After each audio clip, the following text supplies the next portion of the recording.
Այո, շատ ճիշտ ես եւ պատահական չէ, որ այս մասին ենք խոսում սիրելի հեռուստադիտողներ, որովհետեւ ժամանակն է այցելելու մեր խոհանոցային հատվածը Տաղավարի, որտեղ մեզ արդեն սպասում է շեֆ խոհարար Սարգիսը։ Բարի լույս, Սարգիս։ Բարի լույս։ Ուրախ ենք քեզ եւս մեկ անգամ տեսնելու մեր Տաղավարում եւ այստեղից արդեն Հայկի հետ միասին տեսնում ենք շատ հետաքրքիր եւ գունեղ բաղադրիչներ, պատմիր թե ինչ ես այսօր պատրաստել։ Այո, այսօր շատ քիչ բաղադրիչներով պատրաստելու ենք շատ առողջարար եւ հեշտ պատրաստվող աղցան, նախաճաշային աղցան նաեւ կարող ենք անվանել։ Հիմնական բաղադրիչ լինելու է քինոան, աղցանը կոչվում է քինոա թաբուլե, փոխարինող մեր ավանդական թաբուլեին, բոլորս ծանոթ ենք թե ինչպես են պատրաստում մեր ավանդական թաբուլեն, բլղուրի փոխարեն վերցնելու են քինոա, այս դեպքում տոմատի, մածուկի փոխարեն վերցնելու ենք չերի լոլիկներ։ Եվ սոխը եւ մաղադանոսը արդեն ունենք կիտրոնահյութ, ձեթ եւ աղ։ Ընդամենը 4-5 բաղադրիչից պատրաստել ենք շատ համեղ, առողջարար աղցան։ Ընթացքում արդեն կպատմեմ, թե ինչպես ճիշտ խաշենք քինոան եւ ինչ է իրենից ներկայացնում քինոան։ Նշեմ նաեւ, որ քինոայի հայերեն անվանումը սագախոտ է հենց կոչվում։ Այո։ Եվ 3 տեսակի կան սագախոտի տեսակներ։ Այսօր ես ընտրել եմ սպիտակը, բայց ունենք նաև սև, կարմիր եւ սպիտակ, նաև լինում է միքս տեսակով այդ 3 տեսակները վերցնելու։ Ինչով են տարբերվում նրանք հիմնական իր ձևով, ֆորմով, հյուսվածքներով։ Հիմնական ամենանուրբը 3-ից սպիտակն է։ Եթե ուզում ենք վերցնենք ավելի խրխրթան եւ մի քիչ ավելի կոպիտ տեսակը հատիկի, ապա կարող ենք վերցնել կարմիրը կամ սևը։ Եթե մեզ պետք է ավելի փափուկ եւ քիչ զգացվող, ապա խորհուրդ եմ տալիս վերցնել սպիտակը։ Քինոան ինքն իրենից շատ առողջարար հատիկ է, ներկայացնում է։ Բայց ամեն դեպքում եթե այն համեմատենք բլղուրի հետ, ապա մարսողության հետ կապված ավելի դյուրամարս է։ Այո, քանի որ ամենաառաջի քինոայի առավելությունը գլուտեն չի պարունակում եւ չի ծանրանում մեր օրգանիզմում, այլ հակառակը քինոան ավելի շատ օգնում է մարսողությանը, քան խանգարի եւ կծանրացնի մեզ։ Բլղուրը օգտագործելուց հետո շատ դեպք են լինում, որ մանավանդ երեկոյան եթե օգտագործում են, մարսողությունը շատ է ծանրանում եւ մարդիկ խնդիրներ են ունենում դրա հետ կապված։ Դրա համար խորհուրդ կտամ քինոա օգտագործել բլղուրի փոխարեն։ Նաեւ նշեմ, որ քինոան բացի այն, որ շատ առողջարար է, շատ հաճախ կիրառում է սպորտային սնունդում։ Ունի մոտավոր 100 գրամ քինոայի մեջ 120 գրամ կալորիականություն կա, շատ բարձր ածխաջրերի պաշար է եւ ֆոլաթթուների եւ ֆոսֆորի։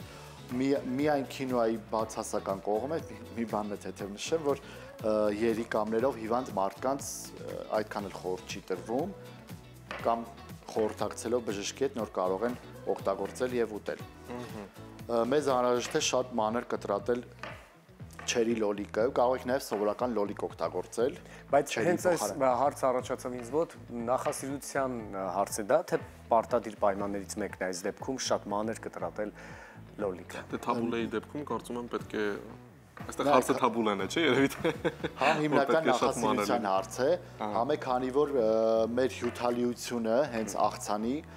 տալու է չերի լոլիկը եւ կիտրոնահյութը, սովորաբար մեր թաբուլեի մեջ օգտագործում ենք տոմատի մածուկ եւ հետնել մի քիչ էլ անգամ ջուր են խառնում, որ ավելի ջրալիություն ստանան աղցանի մեջ։ Այս դեպքում մենք չունենք դա, քանի որ մեր աղցանը առողջ է եւ կանցերոգեններ չի պարունակում, պահածոացված ինչ-որ մթերքներ, դրա համար ես նախընտրում եմ կտրատել ավելի մանր, որ իր հյութալիությունը բացվի։ Եթե ավելի խոշոր, ավելի մեծ կտրատենք չերի լոլիկը, ավելի քիչ հյութ դուրս կգա եւ ավելի մեր աղցանը հյութալիությունը կկորցնի։ Ես միշտ ասում եմ, որ Սարգիսը մեր այն շեֆ խոհարար հյուրերից է, որը այնքան տեղեկացված է եւ սովորաբար երբ որևէ բաղադրատոմս է մեզ ներկայացնում, ոչ միայն խոսում է բաղադրատոմսի մասին, այլև այնքան տեղեկատվություն է տալիս, որ դու այսպես ամբողջովին ոչ միայն հագենում ես այն առումով, որ փորձում ես բաղադրատոմսը, այո, գիտելիքով եւս եւ այսօր կարծես թե բացառություն չէ, արդեն հասցրեցին կինոյի մասին մի շարք բաներ իմանալ, բայց հետաքրքիր է Սարգիս վերջին տարիներին է կարծես այսպես ինչ որ առումով մոդայիկ նաեւ դարձել, չէ՞, կինոան հայտնվել բոլորիս կյանքում, դու շատ ես այն օգտագործում առասարակ առօրյայում եւ այն բաղադրատոմսերում, որոնք աշխատանքի վերումով ես արդեն պատրաստում։ Եվ արդյոք դա պահանջարկ է ստիպում, թե պարզապես մենք ենք փորձում թելադրել շատ օգտագործել։ Քանի որ ես ինքս ձգտում եմ, որ ամեն ինչը ինչ որ չափով առողջ սննդի շրջանակներում էլ լինի, կան բաղադրիչներ, որ ուղղակիորեն հանել եմ իմ աշխատանքային առօրյայից, որոնցից մեկը հենց բլղուրն է, որ ես փոխարինել եմ բլղուրը քինոայով հիմնական ու բոլոր վայրերում, որտեղ որ ես մենյու եմ կազմում, ուղղակի բլղուրի փոխարեն օգտագործում եմ քինոա։ Համ առողջար հատկություններով ավելի հարուստ է եւ առավելություններ ունի շատ, նաեւ նշեմ, որ սուպերֆուդերի շարքում է դասվում քինոան։ Միայն նա չէ, որ օգնում է ուղղակի մարսողությանը կամ հեշտ է մարսում, քինոյի մեջ շատ, անգամ երկաթ կա, որ շատ քիչ մթերքների մեջ է երկաթը առկա։ Մի փոքր ուզում եմ ասեմ, ոնց ավելի ճիշտ քինոան պատրաստենք, որովհետև շատ քիչ է պետք մշակել քինոան ու պատրաստման եղանակ որպես այդպեսին չունի։ Կան մարդիկ, որ վերցնում են, երկար սկսում են խաշել եւ վերջում պյուրեանման զանգված է ստացվում քինոայից։ Հիմա նայեք մանր կտրատված չերի ջուրը ոնց է դուրս եկել եւ այս ամեն ինչը քինոան ներծծելու է իր մեջ եւ ավելի համեղ մածուկի փոխարեն լիարժեք լրացնելու եմ այսպես ասեմ։ Քինոան ինչպես ճիշտ խաշենք, եթե դա խաշել ենք էլի անվանելու, ցանկալի է շատ քիչ ջուր օգտագործել քինոայի համար։ Օրինակ բացատրեմ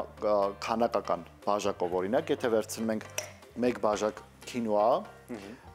իր հավասար բաժակով 2 հատ ջուր ենք լցնում, ուղղակի, որ չափան միավորներով չասեմ, կրկնակի իր ծավալի չափով։ Ոնց ենք մշակում, հենց կացան սկսում է ջուրը եռալ, մի քանի րոպե եռացնում ենք, փակում ենք կացան եւ դնում ենք առանձին, ինքը արդեն ավտոմատ կբացվի,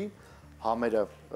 քինոան կեփվի, այսպես իր շոկե խաշվելով այդ ջրի ինգալյացիայի միջոցով գոլոշանալու սկսվում է բացվել եւ եփել եւ նայեք ինչպիսի չոր քինո ենք ստանում հատիկավոր։ Բայց որ ջրի քանակը եւ եփման process-ը ավելի շատ լինի, դառնալու է պյուրեանման զանգված, որը մեզ պետք չի։ Իհարկե, եթե կարող եք նաեւ շիլաներ պատրաստել քինոով, այդ դեպքում կարող եք հանգիստ օգտագործել։ Հիմա կտրատում եմ մաղադանոսը եւ սոխը,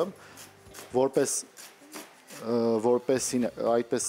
միայն հիմնական գնալու է երկու տեսակի կանաչի, թաբուլեի մեջ 1000 թերթիկել են շատ օգտագործում։ Դա հիմնական ծավալը բարձրացնելու համար է լինում աղցանի, բայց այս դեպքում մենք դա էլ ենք բացառելու եւ համեմվածությունը լինելու է միայն աղով, կիտրոնով եւ զիթայուղով։ Վարպետորենը չէ կտրատես կանաչեղը։ Ես միշտ այսպես փոքրիկ նախանձով եմ հետևում թե նրան, թե Անուշին, մեր գործընկերոջը, որը եւս շատ արհեստավարժ է, իր ձեռքում այսպես կիրառում եւ աշխատացնում դանակ, ֆանտաստիկ է։ Թվում է թե բարդ չէ, բայց երբ փորձում ես բարդ է, հայ, ինձ մոտ չի ստացվում, չգիտեմ։ Մի բան էլ նշեմ, հիմնական մեր գլուխ սոխը, հայկական կամ սպիտակ սոխը, որ օգտագործում ենք, ես փոխարինել եմ սոխի ցողուններով, ավելի թեթև եւ հագեցած համ ստանալու համար։ Սովորական սոխով թաբուլե պատրաստելը շատ կոպիտ է լինում, հիմնական օգտագործում են, համ կանանչ սոխ ենք օգտագործում, համ գլուխ սոխ ենք օգտագործում, բայց այս դեպքում մենակ կանանչը բավարար է։ Եվ մեզ մնում է արդեն կիտրոնահյութ վերցնել։ Կիտրոնահյութն էլ ըստ քիմքի բերանի համի ենք օգտագործել։ Եթե շատ թթու ենք սիրում, կարող ենք ավելի շատ օգտագործել, եթե ոչ, ապա կբավարարվենք այնքան, ինչքան որ մեր քիմքին հաճելի է։ Այսպես։ Պատկերացրեք մոտավոր 5 րոպեվա ընթացքում մենք կարող ենք ունենալ աղցան ու նաև եթե նկատել եք թաբուլեն որ պատրաստվում է տանը ինչքան երկար process է գնում դրանից մոտավոր դնենք բլղուր խաշենք բացենք ես անձամբ տան պայմաններում եմ որ հետևել եմ իմ ընտանիքի անդամները որ սարքել են տունը շատ քիչ են լինում ու համարյա չեմ պատրաստում բայց մաման կամ տատիկը որ պատրաստում են մոտավոր ժամ ու կես 2 ժամ գնում է ու մեկ-մեկ որ լսում եմ ասում են թաբուլե եմ պատրաստում գնում եմ մի քիչ գործ իմ իմ աշխատանքներով, մեկ էլ գալիս եմ մի ժամ անցած է լինում, ասում եմ, բայն թաբուլեն չեղա, ասում են, հեսա վերջացնում ենք, արդեն կանաչին ենք կտրատում, հիմա պրոցեսի ինչքան պարզեր ու հեշտ 5 րոպեի ընթացքում արդեն մենք մեր թաբուլեն ունենք։ Կիտրոնի հյութն է մեզ մենակ անհրաժեշտ։ Հա, նաև նշեմ մի փոքր լայֆ խակ, այսպես ասած։ Ես շատ ուշադիր եմ հետևում, գիտես, յուրաքանչյուր կիտրոնահյութը, եթե ուզում ենք լիարժեք վերցնենք կիտրոնի մեջից, շատ կարևոր է, որ նախքան կիտրոնը կտրելը մի թեթև տրորենք։ Համ իր համն ու հոտն է բացում, հեսա ամբողջ տաղավարով կիտրոնի հոտը կընկնի, արդեն կզգակտուք։ Համ էլ հիմա նայեք ինչքան շատ արդեն համարյան է համելու կարիք չի լինելու կիտրոնը եւ ուժ գործադրելու կարիք չի լինի։ Ինքը մի անգամից հյուսվածքները բացվում են եւ հյութը դուրս է գալիս ամբողջությամբ։ Մի հատ տանը դու սիրում ես փորձել է։ Մի հատ առաստերորել կփորձես։ Ես արդեն ցանկ ունեմ ճիշտ ասած այն ամենը ինչ որ պետք է փորձեմ, այն ամենը ինչ սովորել եմ։ Այսպես ցույց տամ, անգամ մսային մասը вообще չկա կիտրոնի մեջ, լիարժեք դուրս է եկել եւ վերածվել է հյութի։ Այո։ Ահա։ Լավ, միջ մենք փորձում ենք այսպես ամբողջովին վերցնել եւ ստանալ հյութը եւ ամբողջական տեսքի վերել ամբողջական տեսքի վերել, այո, առաջարկում ենք կարճատև գովազդային դատարկ մեր եթերում սերի հեռուստադիտողներ, այնուհետեւ վերադառնանք եւ տեսնենք թե ինչ արդյունք կունենանք խոհանոցում։ Խնդրեմ։